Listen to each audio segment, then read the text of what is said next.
good morning. So welcome po sa video repair. So line number repair natin 45 46 CBGA. So yan, gumagana na yung fan. Ito yung siratong fan na to. Okay, dual monitor tayo. Yan, pa-check na lang po ng temperature. Running for 30 minutes. Kulang-kulang 30 minutes. Yan, so GPU temperature. Ating support position. Score. Okay. Then ating OCCT. No error. Sa may DRAM. Gumagana sagad. Then 10 GB. 100% ng ating DRAM rating.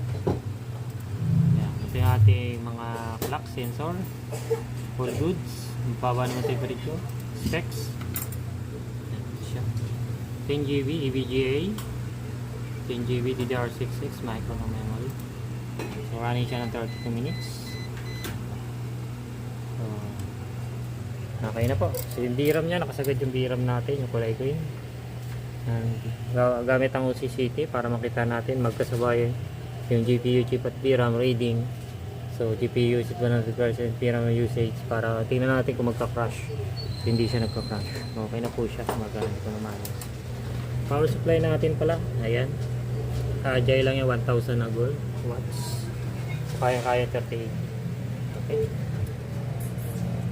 Bago pa lang yung Agile na ganyan. Bagong products nila. So, tinesting natin. So far so good naman. Mga namayas. Okay. So, line number 45, 46. All goods. Benchmarking. And DRAM rating. So, pila ng repair natin. Ito po siya. Ayan. And ito. Yung mga naka-open na. Kahit pa ako. Okay. So, meron pa tayo ditong Tesla version 100 32 GB. Malaking check siya. Blackwell yata itong GPU chip na to. So yun yung ating reference. Okay. So yung technician natin. And dalawang OGT. So next kailangan pa natin ng OGT. Pitong OGT pa. Tapos may benchmarking tayo doon. MSI.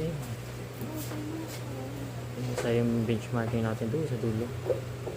Okay, yung MSI doon. So, yan lang guys ang update from Video Repair. This is Tech Jonathan. So, hanggang dito na lang.